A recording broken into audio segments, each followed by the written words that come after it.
La gran cantidad de excelentes boxeadores mexicanos que surgieron en las décadas de 1960 y 1970 nos muestra la excelente escena de lucha que había en el país. Una que había producido peleadores de clase mundial y grandes de todos los tiempos.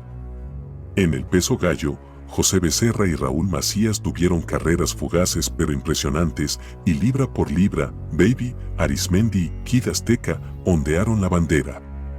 Pero al mirar la excelente carrera de Rubén Olivares antes de que incluso desafiara un título mundial, resiste el escrutinio. La inconsciencia era un bienvenido respiro de la pesadilla de intercambiar golpes con el mejor artista mexicano del nocaut en la historia del boxeo. Aquellos que tuvieran la suerte de no ser golpeados por tontos serían convertidos en polvo por uno de los boxeadores golpeadores más agresivos y equilibrados que jamás haya existido.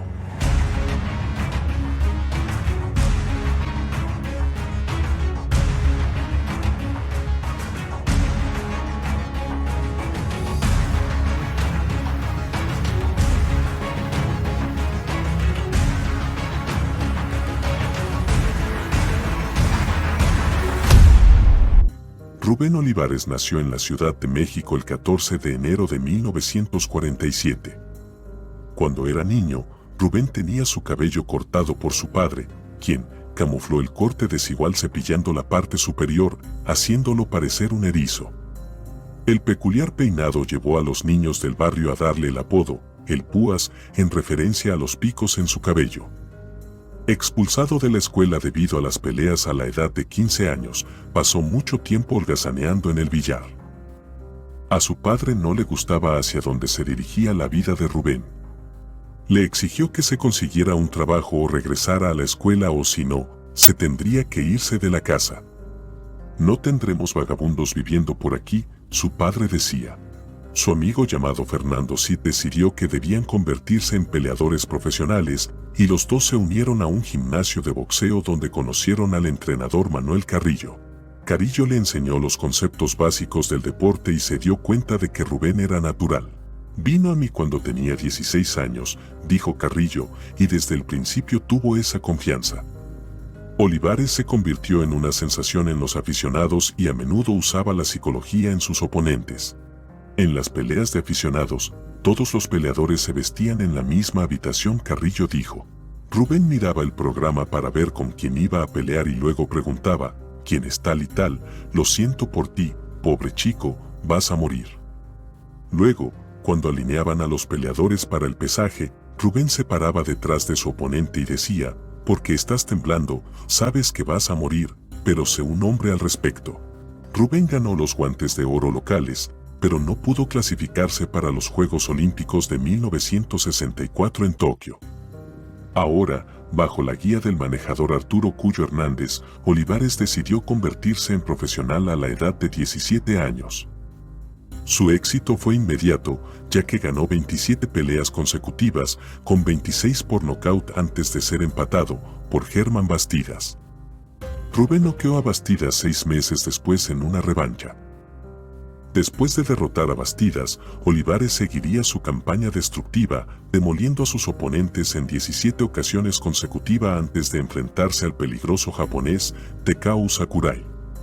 Medallista de oro olímpico y la mitad de un combate por el título mundial altamente técnico con Lionel Ross, Sakurai era una de esas bestias extrañas, un peleador aparentemente con puño de pluma que demostró que podía acabar cuando más importaba. Había sentado a Ross en su único desafío por el título mundial, y también derribó a Olivares cuando los dos se enfrentaron en una eliminatoria por el título mundial en 1969. Un directo de izquierda fue el disparo que derribó a Olivares. El prospecto mexicano afirmó después de la pelea estar confundido por la postura zurda de Sakurai. Este era un medallista de oro olímpico, por supuesto, un operador altamente calificado que tenía una pelea por el título mundial de 15 asaltos en su haber.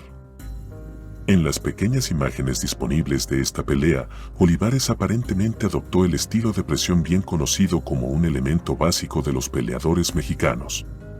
Teniendo eso en cuenta, como era de esperar, fueron los golpes al cuerpo los que le ganaron la pelea.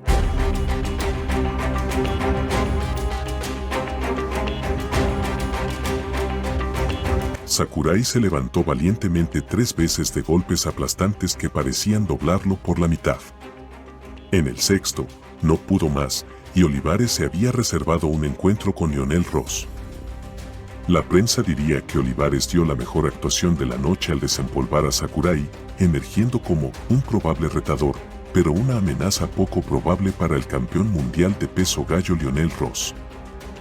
Para cuando pelearan, Olivares sería un ligero favorito entre los corredores de apuestas. Para cuando terminara la pelea, sería un héroe nacional. George Parnassus aseguró su oportunidad de organizar la pelea con una oferta de 100,000 pesos al campeón. El veterano promotor había organizado muchas peleas en California y Ross era respetado allí. Pero Olivares, un popular mexicano, habría sido el favorito del público, y tal vez los dueños del fabuloso foro de Inglewood podrían haber querido evitar que se repitiera el caos que siguió después de que Ross venciera a Castillo por puntos y la pelea fuera a las tarjetas. «No te preocupes por un motín», dijo Olivares, «noquearé a Ross en 9 asaltos». Olivares no fue solo un fenómeno sino un profeta. Ross fue superado en armas desde el principio. Olivares lo atacó primero, amagando con un jab al cuerpo.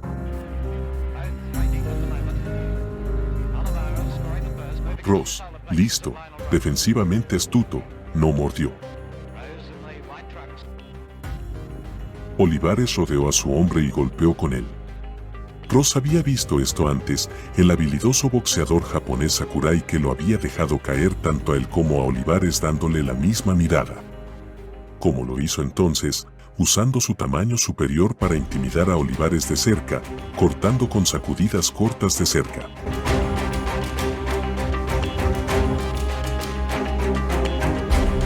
Ross podría haber tenido un cuerpo más grande, pero Olivares era el hombre más fuerte.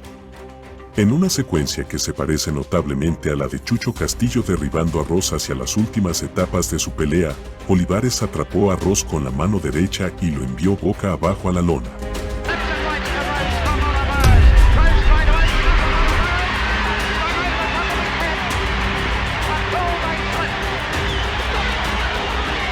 Ross sobrevivió, pero las siguientes rondas vieron a Olivares amplificar la agresión golpeando a Ross en el cuerpo y la cabeza.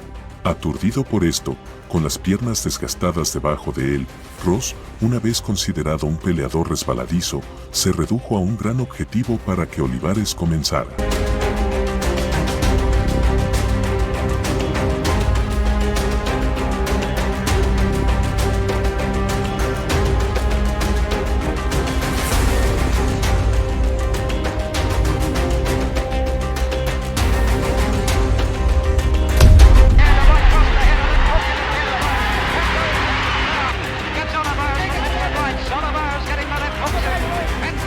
Derribado 2 veces más, su entrenador Jack Rennie, quien lo amaba como a un hijo, saltó al ring para salvarlo de un mayor castigo.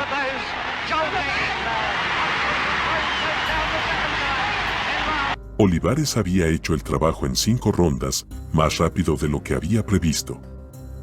Al terminar la contienda, Ross diría a la revista de Deportes Ilustrados, seguía golpeándome debajo de la caja torácica, no podía recuperar el aliento.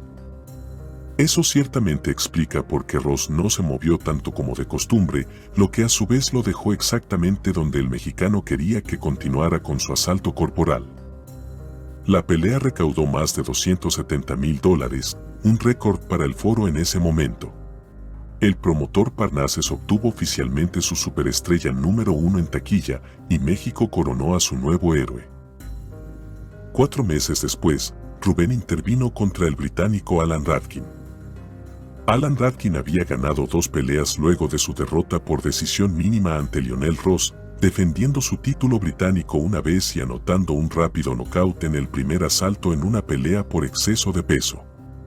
A todos los efectos, seguía siendo el contendiente que había presentado un caso sólido para ser bautizado como el hombre principal. También había llevado al gran peleador Gerade a la distancia. Era rápido, anormalmente duro y podía boxear tan bien como pelear, y como peleador no tenía igual, incluso en estas aguas profundas y peligrosas de peso gallo. Por lo tanto, se sorprendió más que nadie cuando Rubén Olivares se instaló como firme favorito sobre él, según se informa, riéndose de los corredores de apuestas. Pero la sonrisa de Radkin se convertirían en lágrimas, ya que el guerrero mexicano lo despacharía fácilmente en el segundo asalto, con un punzante gancho de izquierda que lo dejó sin aliento. Nunca me habían golpeado tan fuerte en mi vida, dijo Radkin, noqueado por primera y única vez en su carrera. Ahora, Olivares le apetecía arriesgarse con los dos campeones del peso pluma, ya sea el boxeador y golpeador Soso Saiho de Japón o el boxeador puro y duro Johnny Fencon de Australia. En cambio, un escritor mexicano pidió a Olivares que defendiera su título contra uno de los suyos. Y en abril de 1970 Rubén defendería su título contra el popular Chucho Castillo. Chucho era un fajón del cuadrilátero y excelente contragolpista, pero era un peleador cuyo estilo de vida era un marcado contraste con el de Olivares. Era un solitario y malhumorado que rara vez hablaba con la prensa, pero tenía su parte de fanáticos en México, ya que muchos creen que le habían robado su título contra Lionel Ross. Ambos hombres hicieron una finta y se abrieron paso a empujones. Como es característico, Castillo tomó el pie de atrás y Olivares fue el agresor.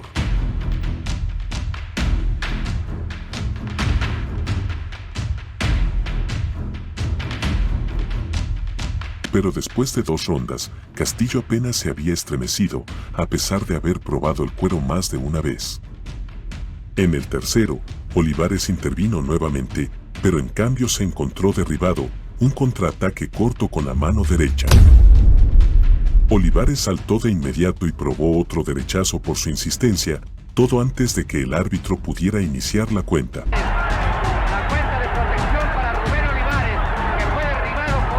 El campeón mostró la habilidad de contraatacar tan bien como el maestro.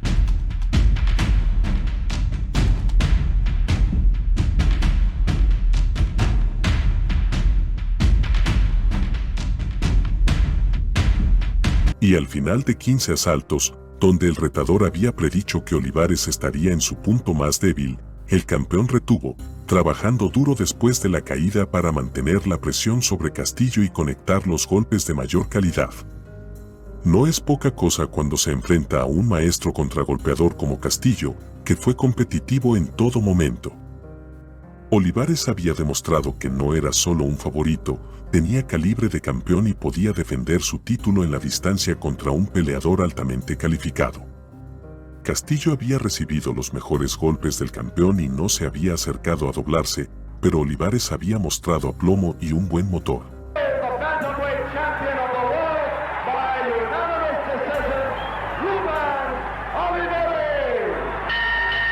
Olivares se enfrentaría nuevamente a Chucho Castillo. Pero esta vez, Chucho saldría victorioso, dándole a Olivares su primera derrota en su carrera. Olivares recibió una cortadura temprano en la pelea y en el 14º asalto, el árbitro se vio obligado a detener la contienda. 6 meses después, los dos rivales se enfrentaron por tercera y última vez. Una multitud de más de 18,000 personas se presentaron al foro cuando Olivares le dio a Castillo una lección de boxeo, peleando desde larga distancia. Esta nueva estrategia confundió a Castillo, y aparte de un derribo que anotó sobre Olivares en el 6º asalto, el campeón defensor nunca pudo montar una ofensiva. La prensa asociada anotó 12 asaltos a 1 a favor de Rubén al recuperar su corona. Rubén odiaba el entrenamiento y el promotor Parnases y el entrenador Carrillo estuvieron de acuerdo en que tenían que mantener ocupado al campeón. En agosto de 1971, Olivares compartió la misma tarjeta que el popular José Napoli en el foro, pero tuvo que sobrevivir a un nocaut en el tercer asalto antes de vencer a Kid Pascualito. 2 meses más tarde viajó a Japón para una revancha contra Kazuyoshi Kanazawa. La pelea estuvo reñida hasta la 9ª ronda, cuando Kanazawa se cansó mucho. Para el 14, se agotó por completo y Olivares se puso a trabajar.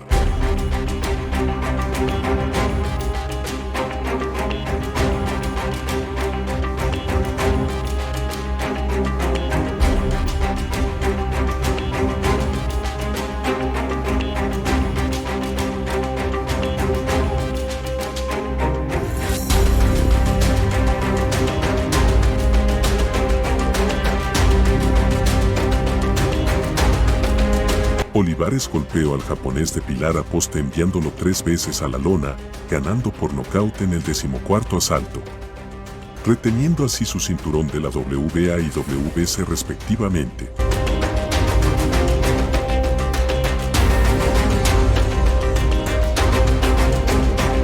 En diciembre de 1971, Olivares regresó al foro de Inglewood para defenderse contra el popular Jesús Pimentel. Fue la primera oportunidad de Pimentel de 31 años por el título, ya que esperó casi 10 años por esa oportunidad. Pimentel lastimó a los Olivares al principio y adquirió una ventaja temprana, hasta que Olivares lo cubrió en el 6º. A partir de ahí, el resultado nunca estuvo en duda. Estas victorias ahora pusieron a Olivares en una clase élite de peleadores, ya que muchos ahora lo veían como uno de los mejores pesos gallo de todos los tiempos. El WBC lo seleccionó como su boxeador del año para 1971. Pero para marzo del año siguiente, Olivares había pasado trabajo para hacer el límite de peso de 118 libras. Firmó para una defensa del título contra Rafael Herrera y prometió que sería su última pelea como peso gallo. La decisión llegó una pelea demasiado tarde, Olivares no estaba en forma y Herrera aprovechó al máximo. El oponente fue frío y calculador durante toda la detención del campeón y 8 rondas unilaterales. Lamento haberte vencido, Herrera le dijo a Olivares después de la pelea, pero necesito el dinero. Simplemente no pude hacer el peso, Olivares dijo, me dejó débil para entrenar tan bajo. Un desalentado Olivares decidió dejar el deporte antes de decidir regresar 5 meses después. Al ascender a la división de peso pluma, se enfrentó a Herrera, quien había perdido el título de peso gallo 4 meses antes. Olivares una vez más pareció carecer de vapor en sus golpes hasta las rondas finales, cuando peleó como un hombre que sabía que estaba detrás, pero fue demasiado poco y demasiado tarde, ya que Herrera una vez más superó a Olivares y maniobró ganando una decisión mayoritaria. A pesar de las derrotas, Olivares todavía era venerado por los fanáticos mexicanos. Hizo apariciones protagónicas en varias películas e hizo apariciones nocturnas en todas las discotecas. Un reportero le preguntó si todavía bebía y Olivares respondió, solo cuando estoy borracho. Olivares se había convertido en un hombre rico en un periodo muy corto de tiempo. En menos de 2 años y medio, había ganado más de $800,000 por 10 peleas. En junio de 1973 fue traído como oponente para el invicto Bobby Chacón. Olivares estaba confiado antes de la pelea, había explorado a Chacón y notó que el joven boxeador peleaba demasiado derecho y no sería demasiado difícil de golpear. Vio que Chacón rutinariamente dejaba caer su mano izquierda después de un jab, una apertura para su propia cruz de derecha. Y en el 9º asalto, el profeta Olivares volvió a hacer de las suyas al derribar a Chacón. Después del asalto, la esquina de Chacón señalaría la rendición y Olivares ganaría el título de peso pluma de la NAV. Olivares llamó a sus críticos después de la victoria, dicen que hago demasiada vida nocturna, Rubén dijo, pero siempre he cumplido con mis deberes en el ring. Olivares quería protagonizar una película como el protagonista romántico junto a Raquel Welch, pero lo que obtuvo en su lugar fue una cita en el ring con la leyenda nicaragüense, Alexis Argüello. Olivares, que había guanteado con Argüello 3 años antes, no prometió la victoria como lo hacía antes. Dejaré las predicciones a Muhammad Ali, Olivares dijo. El propio Argüello no tenía más que respeto por el Púas. Rubén Olivares siempre ha sido mi ídolo, Argüello dijo, para mí fue el mejor boxeador de peso gallo que ha existido. Argüello tenía marca de 35-4 en ese entonces, incluyendo una racha temprana de 3-2 en sus inicios y un intento fallido de levantar su primer título ante el panameño Ernesto Marcel en febrero de ese mismo año. Las cosas salieron según lo planeado durante las primeras 12 rondas más o menos. Olivares superó en fuerza y apuros a su enemigo más joven, y la pelea habría terminado siendo una fácil defensa de su cinturón si hubiera ocurrido en la era de los 12 asaltos. Pero esto seguía siendo el año del campeonato de 15 asaltos, y Argüello salió por el 13 buscando volcar toda la mala suerte de ese desafortunado número sobre los hombros de Olivares. Y él hizo. Solo unos segundos después de iniciado el asalto, Argüello conectó un gancho corto de izquierda para dejar caer a Olivares de espaldas. Malherido, el campeón obtuvo el visto bueno del árbitro para seguir peleando. Pero después de un largo intercambio en el que Olivares recibió al menos 2 docenas de golpes claros en la cabeza, finalmente sucumbió a un gancho corto de derecha y Argüello levantó el primer título de boxeo de Nicaragua en una sensacional victoria por nocaut.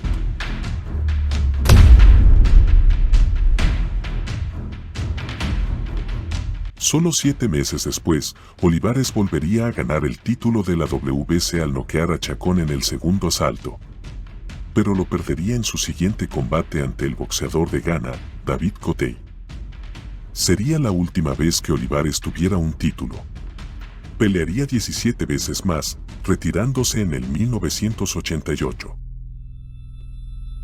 Fue incluido en el Salón Internacional de la Fama del Boxeo en 1991 y ahora vive en un barrio de Impulsora en la Ciudad de México. Mantiene una actitud optimista y divertida sobre la vida, pasando sus días con sus nietos y disfrutando de las comidas caseras de su esposa de más de 50 años. Si llegaste hasta aquí, solo quería agradecerte por verlo. Si te gustó este video, es posible que desees ver los otros videos de la serie. Si desea apoyar el canal, dale a este video un me gusta y suelte un comentario en la parte de abajo. Si eres nuevo aquí, bienvenido a Boxeo Interesante. Si este es el tipo de contenido que disfrutas, espero que consideres suscribirte al canal para que no te pierdas ninguna de mis subidas. Una vez más, muchas gracias por vernos y espero verte en la próxima.